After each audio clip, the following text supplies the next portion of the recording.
आजकल ना सभी को इंग्लिश आता है। जनरली आप देखो, लिखते आता है, पढ़ते आता है, टाइप करते आता है। थोड़े बहुत लोगों को दिक्कत है, स्पेलिंग मेकिंग है या फिर बाकी प्रॉब्लम्स है। बट जनरली अगर अपन देखेंगे कि मेजोरिटी लोगों को आजकल ये सभी चीजें आती है। मैं रोज ऐसे लोगों से मिलता हूँ। स्कूल स्टूडेंट्स है, प्रोफेशनल्स है, हाउस है, कॉलेज ग्रेजुएट्स है, बिजनेस पर्सन है।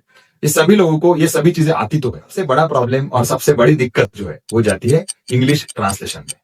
मैं एक आपको एकदम अच्छी स्टोरी बताता हूँ जो आपको बहुत अच्छे से रिलेट करेंगे। देखिए, आपका जब जन्म हुआ था ना, तब आपके मम्मी पापा ने क्या किया, जब आप हॉस्पिटल में थे, एकदम मतलब अभी पैदा हुए होंगे, वो टाइम पे आपके मम्मी पापा, आप जो भी शहर में रहते हो, वो शहर के जो मेन मार्केट है वहां पे गए। वहां पे जाके उन्होंने एक ट्रांसलेटर खरीदा और वो ट्रांसलेटर डॉक्टर को बोल के एक अच्छे ब्रांडेड कंपनी का ट्रांसलेटर आपके दिमाग में फिट किया। स्टोरी अच्छे से सुनो, आपको मजा आएगा सुनने में और सीखने में भी। और फिर वो जो ट्रांसलेटर है, धीरे धीरे धीरे धीरे जैसे आप बड़े बड़े होते गए, वैसे वैसे आपने उसका इस्तेमाल शुरू कर दिया। अब वो एकदम ब्रांडेड ट्रांसलेटर है तो इसलिए वो जनरली फेल नहीं होता है।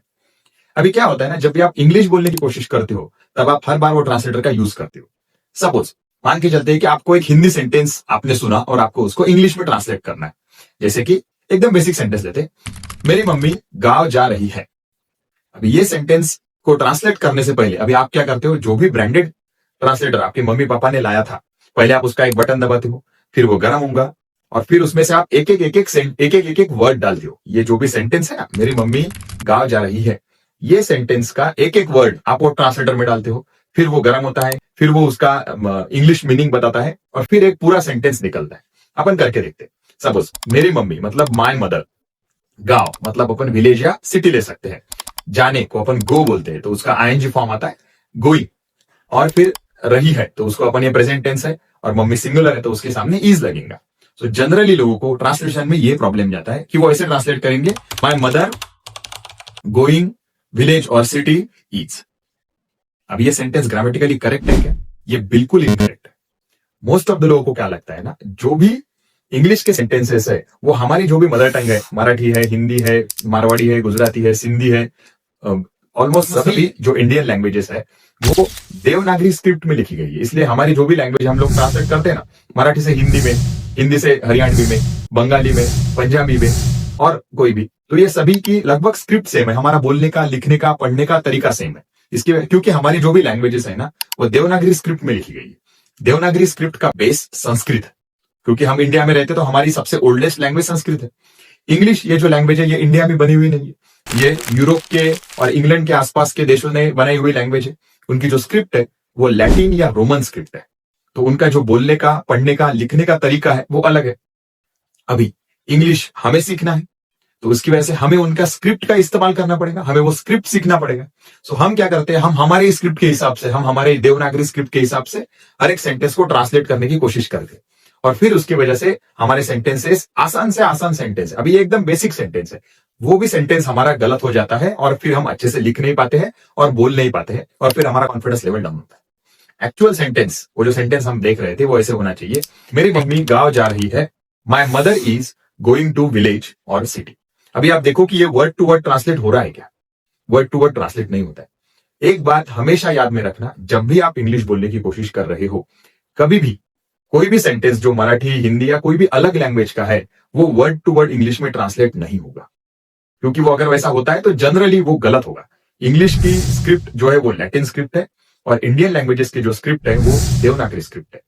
ये ट्रांसलेशन के प्रॉब्लम की वजह से ना हम लोग अच्छे से बोल नहीं पाते और सीख नहीं पाते। आई वॉज किडिंग, वो जो ट्रांसलेटर वगैरह है, घर जाके मम्मी पापा को पूछ मत लेना कि पापा आपने सच में कौन से फिलिप्स का लिया या कोई दूसरे कंपनी का ट्रांसलेटर तो नहीं लिया आपने। तो ऐसा नहीं था, वो हमें इनबॉर्न है, हमारी इनेट एबिलिटी है। एक फ्लुएंट इंग्लिश स्पीकर में और एक नॉन फ्लुएंट इंग्लिश स्पीकर में क्या फर्क होता है आप लोगों को पता है? एकदम बेसिक डिफरेंस है कि जो फ्लुएंट इंग्लिश स्पीकर है वो अच्छे से, बहुत आसान तरीके से और बिकॉज ऑफ प्रैक्टिस वो बहुत आसानी से ट्रांसलेट करता है और फास्ट ट्रांसलेट कर सकता है। और वही है जो नॉन फ्लुएंट इंग्लिश स्पीकर है, जिसको टाइम लगता है इंग्लिश बोलने में, या फिर गलतियां होती है, दिक्कत आती है, वर्ड याद नहीं आते हैं, सेंटेंस नहीं बना पाते हैं, वॉज के जगह पे हैज यूज कर लेते हैं। तो वो जो भी होता है वो क्यों होता है? क्योंकि उनकी प्रैक्टिस कम पड़ जाती है। हमें ये सभी को पता है कि कोई भी चीज में अगर हमें फ्लुएंट बनना है, एक टॉप लेवल पे जाना है, एक अच्छे लेवल पे पहुंचना है, तो हमें प्रैक्टिस करना जरूरी है। तो हमें भी अगर इंग्लिश बोलना है और इंग्लिश में फ्लुएंट बनना है तो हमारी प्रैक्टिस थोड़ी कम हो रही है। आपको जहां पे भी प्लेटफॉर्म मिलता है, एक सिचुएशन मिलती है, मौका मिलता है, तो आपने उसका फायदा लेना चाहिए। आपने इंग्लिश बोलने की प्रैक्टिस करना ही चाहिए, क्योंकि जितना ज्यादा आप बोल के देखोगे उतना ही जल्दी आप ट्रांसलेट कर पाओगे, उतने ही आपसे गलतियां कम होंगी, उतना ही जल्दी आपका कॉन्फिडेंस लेवल बढ़ेगा। आपका एक एग्जांपल देता हूं, हमें सभी को साइकिल चलाते आता है। अभी आज जब भी आप साइकिल चलाते होंगे या बाइक चलाते होंगे, आपको हर बार सोचना पड़ता है या फिर वो गियर की तरफ देखना पड़ता है क्या एक्सेलेरेटर बढ़ाते वक्त वो एक्सेलेरेटर की तरफ देखने की जरूरत नहीं है या क्लच की तरफ देखने की जरूरत नहीं है, वो अभी ऑटोमेटिकली आपके थ्रू होता है, क्योंकि आपकी प्रैक्टिस है। वही पहले दिन, पहला एक हफ्ता, पहला महीना, पहले 2-3 महीने आपको ये कंटिन्यू करना पड़ा होगा, क्योंकि आपने वो रेगुलरली प्रैक्टिस की। आज आप उसमें फ्लुएंट हो, आज आप अच्छे से आसानी से कहीं से भी गाड़ी निकाल सकते हो, कितनी भी भीड़ हो, कितनी भी ट्रैफिक हो।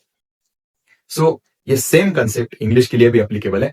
तो अगर आपको अच्छे से इंग्लिश में आसान तरीके से फ्लुएंट बनना है तो ये वीडियो को अभी लाइक करिए, क्योंकि अगले वीडियो से मैं आपको एक रोड मैप देने वाला हूं, एक स्टेप बाय स्टेप प्रोसीजर, जिसके थ्रू हम आसानी से सब लोग मिलके इंग्लिश में फ्लुएंट बनेंगे। उसके बहुत सारे टेक्निक्स है, आप दिन के 10-15 मिनट देके भी इंग्लिश में एब्सोल्यूट फ्लुएंट बन सकते हो। वो मैं आपसे स्टेप बाय स्टेप शेयर करने वाला हूं। So please like this video, share it with your friends and comment us whatever the problems you are facing regarding English, और हमारे चैनल को सब्सक्राइब करना मत भूलना। थैंक यू वेरी मच, मिलते हैं नए वीडियो में।